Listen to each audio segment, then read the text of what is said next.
Defensive end, I mean, clearly we had no answer for Mitchell. Couldn't even attempt to slow her down a little bit. I thought it was really poor. Really. All right, really, nobody prayed for the Indiana Fever. ESPN experts dismissed them outright.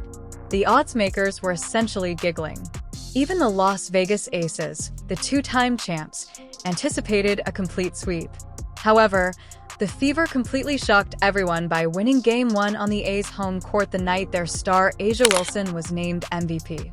How, therefore, did a team that was missing 6 players turn the tide of the entire series with a single victory? What did Caitlin Clark say to her teammates following the game that has the league in a frenzy? This wasn't just any random upset, so stay with us. The statement was seismic.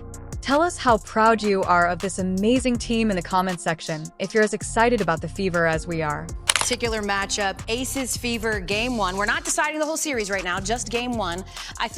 Should we do it together? I think we should do it together. Okay. Because my spidey sense is telling me they might be the same. 3, 2, 1. Aces. They're not going to lose after she just won MVP. Yeah, period. What, therefore, occurs when a club enters the playoffs with 6 important players out, no pundits giving them a genuine chance, and the two-time defending champions poised to strike.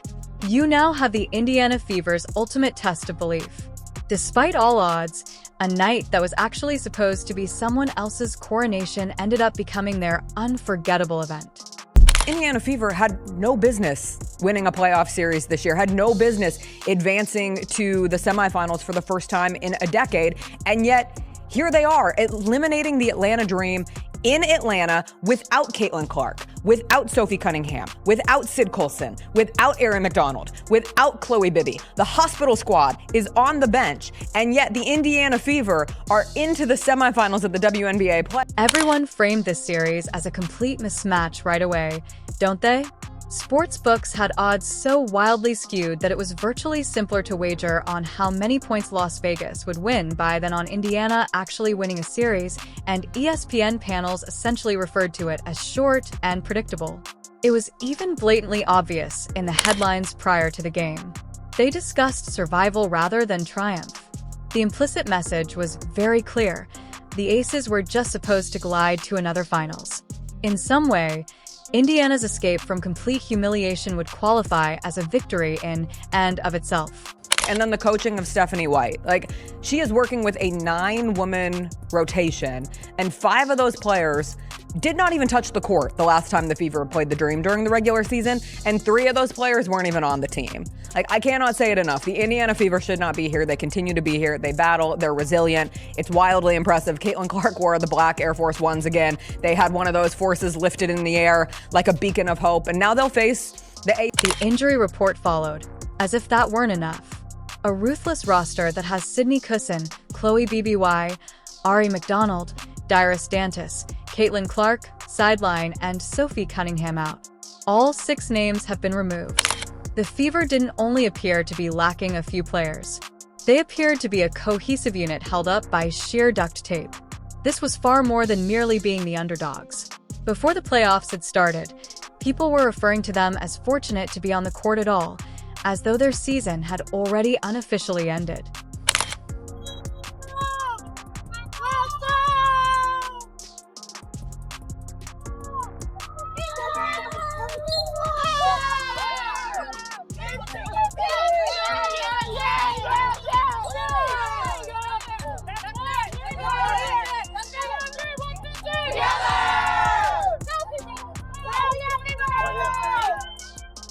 Imagine this sight just before tip-off in Las Vegas.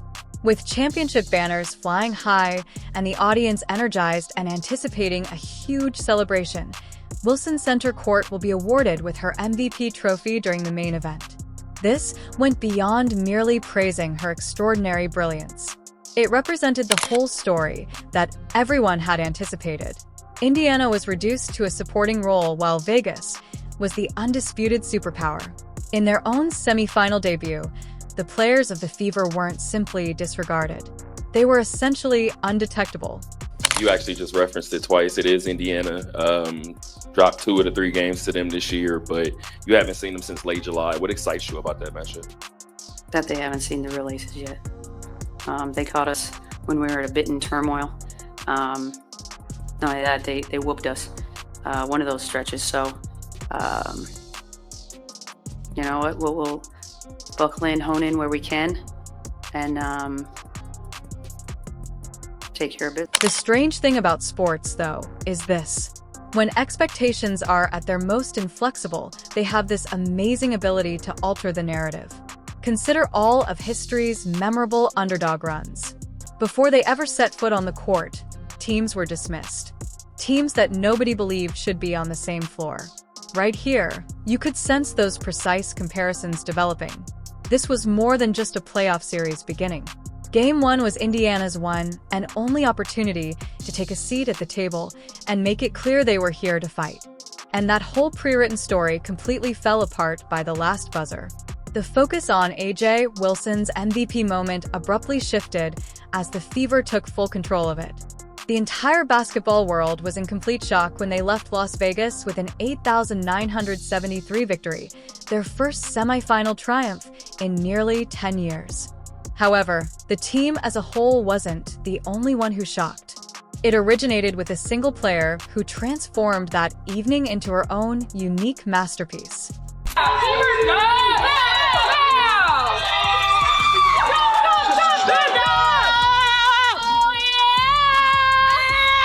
Respect everyone, fear no one. Woo!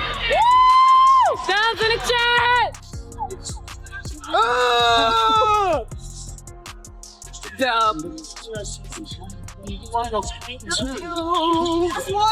That's one. Big time. Even though everyone was watching AjaWilson win the MVP award, nobody, I mean no one, expected Kelsey Mitchell to come along and dramatically change the course of events. Wilson's night was the planned event. The reigning champions go about their home business with ease. Before the ball ever tipped, the story was neatly pegged. However, Mitchell was adamant about making Indiana more than a passing reference. She created her own unique masterpiece out of that semifinal opener. Additionally, the league-wide dialogue had already drastically changed by the time the final buzzer sounded. Semi-final appearance, just what's your emotional state right now? Normal, I think. It's practice, trying to prepare like anybody else would, like any other day.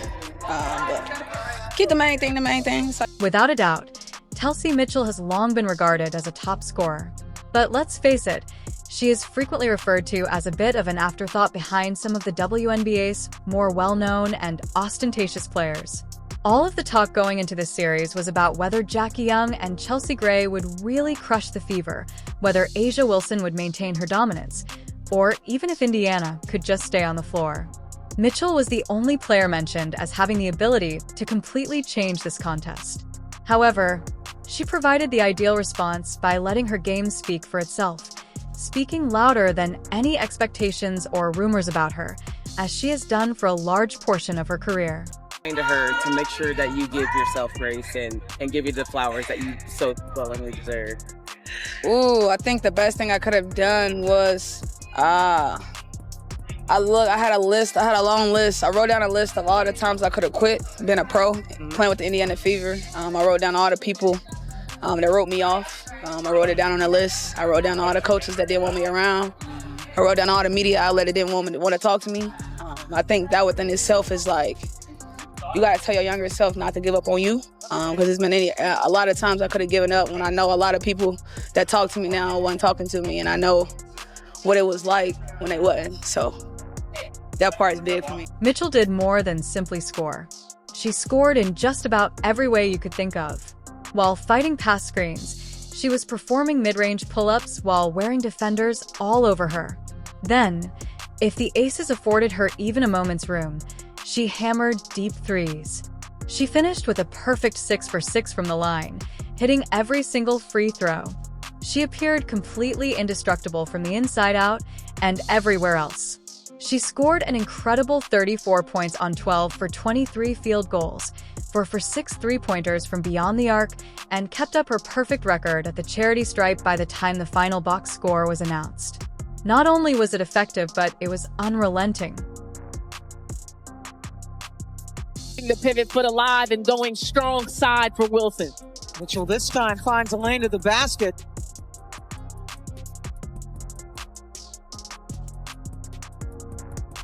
Inside to Turner. Nice move from Mitchell, which follows 5 Eastern time on ESPN. Mitchell. Mitchell's 34-point burst wasn't just a significant performance. It was truly unprecedented. Since 2012, no player for the Fever had scored more over 30 points in a postseason game. And here's the thing, nobody in WNBA history has ever dropped that many during their debut in the semifinals. Mitchell's performance now truly belongs with the likes of Cynthia Cooper and Lauren Jackson. But because she broke their record, it actually takes things a step further. Take a moment to consider that. She will face the defending champs in her postseason debut at this high level. All the while, an MVP celebration was the center of attention. In the record books, she entirely carved out her own name. He's done that. 5-point advantage for Indy. Trying to go inside. Terrific defense by Mitchell to deny Lloyd. It's Mitchell, guarded by Evans. Screen from Turner. Kelsey Mitchell knocks down another shot. No one is accountable for Hall. Mitchell, come on. And what do you know? Even Caitlin Clark, who was observing from the sidelines, was struck by how powerful that performance was. Despite being sidelined by injury, Clark's response was straightforward but immensely potent. 2 words went viral on social media. Unreal, Kelsey. Pure, unadulterated respect from the sophomore sensation to the seasoned veteran who really carried them when it counted most. No fancy words, no overanalyzing. It was an unmistakable indication of how much Mitchell is valued by this group and how much her teammates appreciate her contributions. Another good cut to the basket, this time by Turner. The Las Vegas Aces are running out of time because the Indiana Fever making passes with That's right. Boston. Triple team kicks it out. Kelsey Mitchell. After the game, even Aces head coach, Becky Hammond, who isn't one to give out compliments lightly, had to acknowledge that they had no response for Mitchell. That acknowledgement by itself only served to highlight how thoroughly she dominated almost every single item that evening. This was no accident. It wasn't a chance occurrence. This was Mitchell's finest moment, demonstrating unequivocally that she should be included in every discussion on the league's most dangerous guards. Here, the symbolism couldn't have been more obvious, could it? Kelsey Mitchell was firmly asserting her own claim on the same floor as